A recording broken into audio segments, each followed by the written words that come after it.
Good morning everyone, মানিস ব্লগে তোমাদের আরও একবার ওয়েলকাম।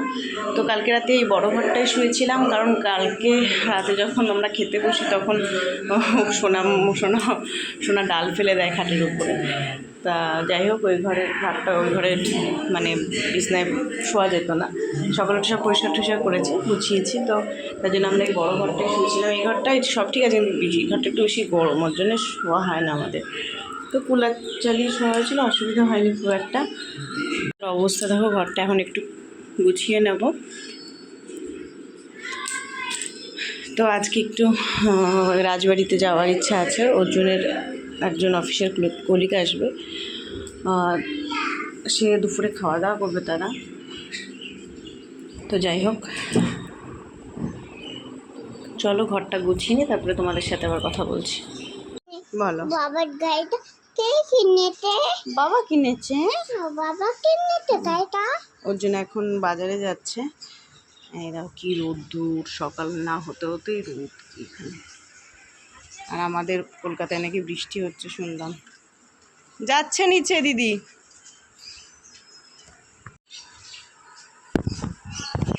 পরীকে দেখো, কোনো কাজ নেই, সকাল উঠে বসে আছে।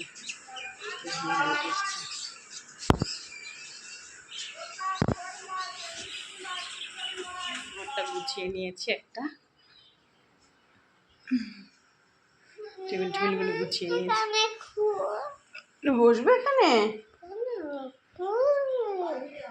দাও ফ্যান চালিয়ে।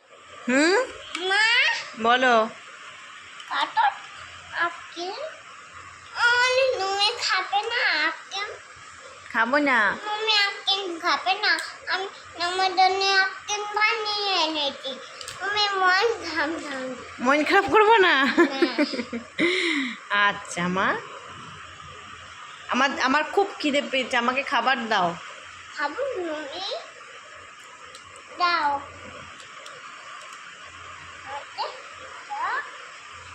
তো আজকে যেহেতু রোববার, তার জন্য আজকে লুচি খাবো। তো দেখো, এখানে দিদি গরম গরম লুচি ভাজছে, আর তরকারি হচ্ছে সকালে। আজকে দুপুরে হলো মাংস, ডাল, আলু ভাজা, উচ্ছে ভাজা। যেহেতু বললাম তোমাদের আজকে অর্জুনের অফিস থেকে একজন আসবে, তার ওয়াইফ আর একটা দাদা আসবে। তো আমাদের এখানে দুটো রুম, তো দুটো রুমেই খাট আছে। তো এই খাটটা একটু লুজ হয়ে গেছে, তো অর্জুন ঠিক করছে, টাইট দিচ্ছে এখানে। দেখো,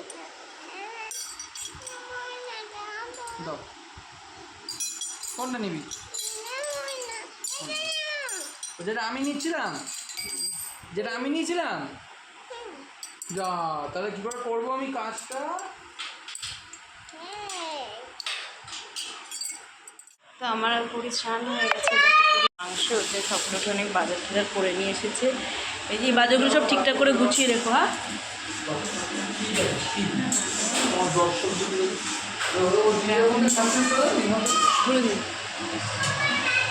এই দেখো, এখানে চাটনি রান্না হচ্ছে এখন, আর এখানে দিদি সব কিছু কেটে গুছিয়ে নিয়েছে। আর ভাত হচ্ছে, মাংসটা হবে সবার লাস্টে।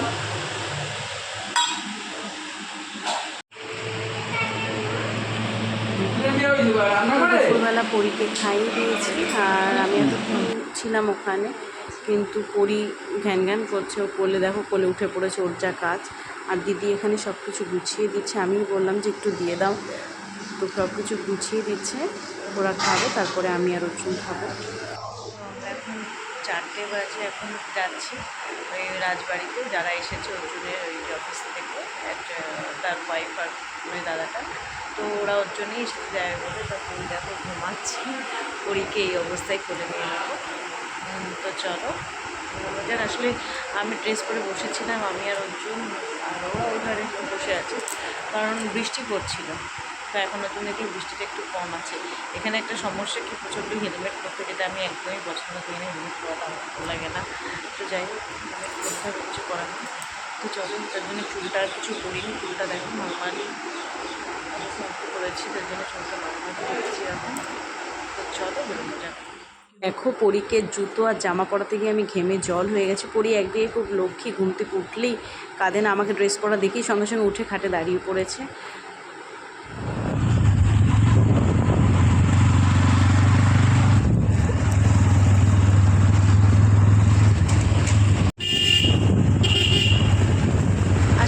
যখন বেরোবো তখন বৃষ্টি পড়ছিল, তার একটু আগেও বৃষ্টি পড়ছিল।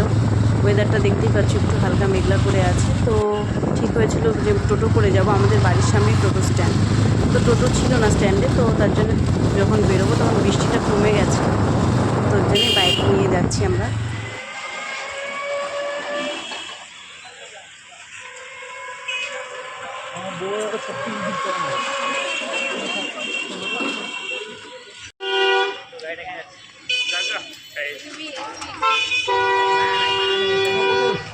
গাড়িটা রেখেছে ওখানে, প্রচুর মনে হয় হাঁটতে হবে, জানি না।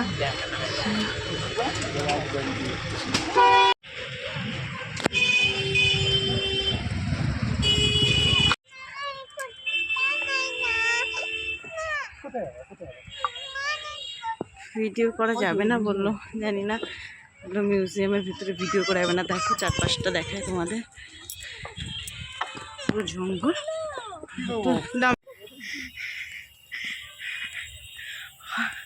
এত হেঁটে যাওয়া গেট থেকে কতটা দূর, আর পরীকে কোলে করে নেওয়া, পর্যনে কোলে যাচ্ছে না, খুব কষ্ট। সামনে থেকে দেখো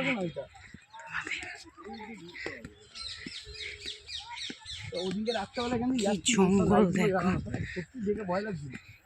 জঙ্গলে সাপ টাপ থাকলে সমস্যা। দেখছো কি জঙ্গল, ঘাস ভর্তি পুরো। ভেতরে সেরকম কিছুই নেই, 2-3টে রুম। হেঁটে হেঁটে যাওয়াটাই কষ্টকর, বিরাট কষ্টকর। এমন কিছুই ভেতরে নেই। শিলা মূর্তি আছে, তরোয়ার সব আছে, যুদ্ধের সময় যেসব জিনিস ব্যবহৃত হয় এসব সব আছে, এইগুলোই, যা কিছুই না। তো প্রচণ্ড যাওয়াটা খুব কষ্ট। তার থেকে বড় কথা পরি একদম হাঁটে না, অর্জুনে করে যায় না, বেশি কষ্ট।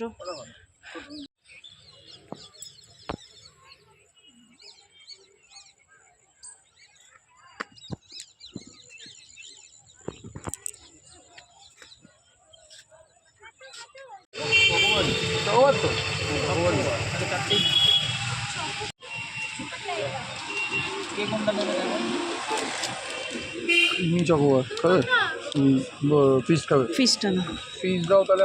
এটা আমি খাই দিই। কাটে আইসক্রিম মা এটা কাটে আছে। খাবে তো তুমি, খাও। প্রচণ্ড গরম লাগছে, খুব গরম এখানে, অনেক বৃষ্টি হচ্ছে গরমে। আর তার মধ্যে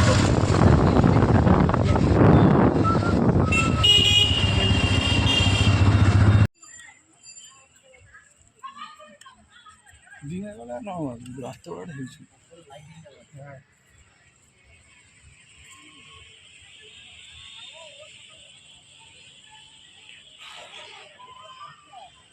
তো ওখান থেকে আমরা মদনমোহন মন্দিরে গেছিলাম আবার, যেহেতু ওরা আসেনি আগে কখনো, তো ওদের দেখাতে নিয়ে গেছিল অর্জুন।